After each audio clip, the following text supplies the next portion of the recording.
রাহুল মেরে চলো। কখন বড় বোনের আসার কথা ছিল, কি যে করি, আমাদের বুড়িটাও বাড়িতে নেই আর ছেলেটাও বাড়িতে নেই। আসসালামু আলাইকুম ওয়া রাহমাতুল্লাহি ওয়া বারাকাতুহু। কি রে, ভালো আছিস? হ্যাঁ আমি তো ভালো আছি, কিন্তু আবার কিন্তু কেন, কেমন হয়েছে?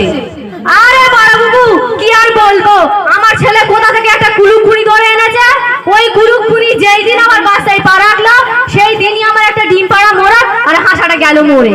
বোন, আসতে বল, তোর পাশের রুমে বৌমা আছে, যদি শুনতে পাই তাহলে তোর আর উপায় রাখবে না।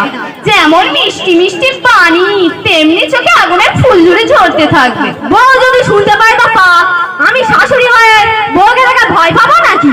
আমিও তৈরি আছি, ও যদি হয় বুনো হল তাহলে আমিও বাঘা তেঁতুল। আরে বড় বাবু কি আর বলবো, ওর বাবা ছেলের জন্য যতটুকু পুঁজি রেখে গিয়েছিল সেটি সম্পূর্ণ ওই ডাইনি শেষ করে ফেলেছে।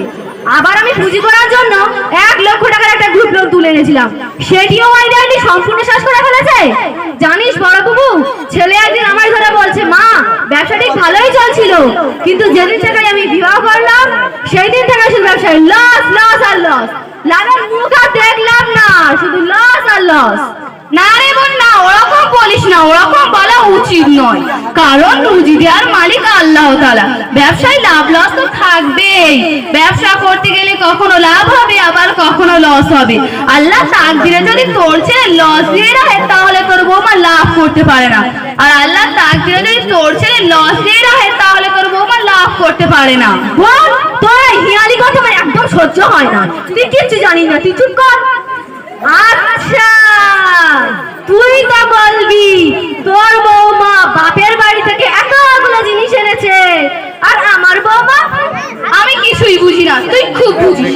খামোখায় একটা মেয়ের উপর দোষারোপ করিস। ব্যবসা করতে তো তোর ছেলে যায়, বৌমা তো যায় না, যে লাভ লস বৌমার দ্বারাই হয়। ব্যবসা করতে তো তোর ছেলে যায়, দেখ না তোর ছেলের মধ্যে কোনো দোষ আছে কিনা।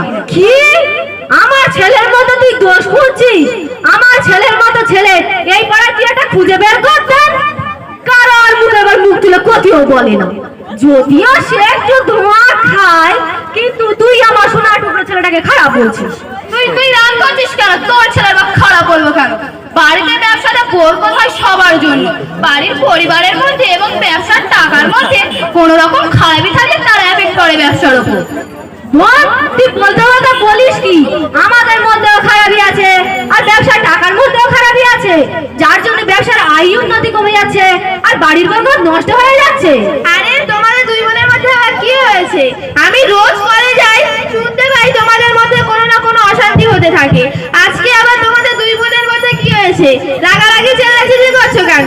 রাগারাগি করবো না তো কি, আমার বড় বাবু বলে কি না আমার জন্য নাকি ব্যবসার আয় উন্নতি কমে যাচ্ছে, বাড়ির বরকত নষ্ট হয়ে যাচ্ছে। তোমার বড় বাবু তো ঠিক কথাই বলেছে, আমরা তো এই পাড়ায় বাস করি, আমরা তো তোমাকে ভালো করেই চিনি যে তুমি কত বড় সুদখোর, বউ জ্বালানি, কৃপণ। তোমাদের বাড়িতে কোনো ফকির এলে তাকে এক মুঠো চাল দেওয়া তো দূরের কথা, বড় ছোট কথা বলে তাড়িয়ে দাও, তা না হলে কোনো বাহানা করে বাড়ি থেকে বার হয়ে যাও।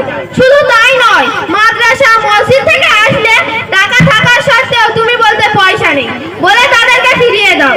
তুমি কি জানো না হাসরের দিন আল্লাহ তাআলা বলবেন, উম্মতের মুহাম্মাদের ফকিরগণ কোথায়? তখন সমস্ত ফকিরগণ একত্রিত হয়ে যাবে, আর তখন আল্লাহ তাআলা বলবেন, যাও তোমরা ওই সমস্ত ব্যক্তিদের নিয়ে জান্নাতে যাও যারা তোমাদের এক মুঠো চাল দিয়েছিল, যারা সামান্য খাদ্য ও পানি দিয়েছিল। তুমি আমাকে জ্ঞান দিতে এসেছো? জ্ঞান দিতে যাব কেন? আমি যা বলছি ঠিক কথাই বলছি। আরো বলবো, তুমি একজন বড় সুদখোর, ঘর করেছো গ্রুপ লোনের টাকা নিয়ে, ছেলের বিবাহ দিয়েছো তাও গ্রুপ লোনের টাকা নিয়ে, আবার শুনছি 2 লক্ষ টাকা নিয়েছো, 1 লক্ষ টাকা ছেলের ব্যবসায় পুঁজি করে দিয়েছো, আবার সেই ব্যবসায় উন্নতি করছো। ছি ছি ছি, তোমার তো লজ্জা থাকা দরকার।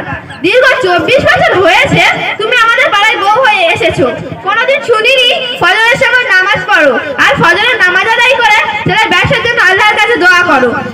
আমার লোকটা তো মসজিদে যায়, কোনোদিন শুনিনি যে তোমার ছেলে মসজিদে যায় আর মসজিদে গিয়ে ফজরের নামাজ আদায় করে ব্যবসায় বের হয়ে যায়। শুধু পরের মেয়ের যত দোষ, সে কুলুক্ষুনি, ডাইনি, পেতনি, কপাল পড়া, এগুলো বলতে খুব ভালো লাগে, একটু লজ্জা করে না? ছি ছি ছি, চেষ্টা করো। বোন, তো এবার তো ঠিক কথা বলেছে, এবার তো বোঝার চেষ্টা কর। হ্যাঁ বোন, আমি আমার ভুল বুঝতে পেরেছি। আমি বুঝতে পেরেছি যে আমি এতদিন ধরে কত পাপ, কত অন্যায় করেছি। আমি তওবা করছি, জীবনে আর কোনোদিন এমন ভুল করব না। কিন্তু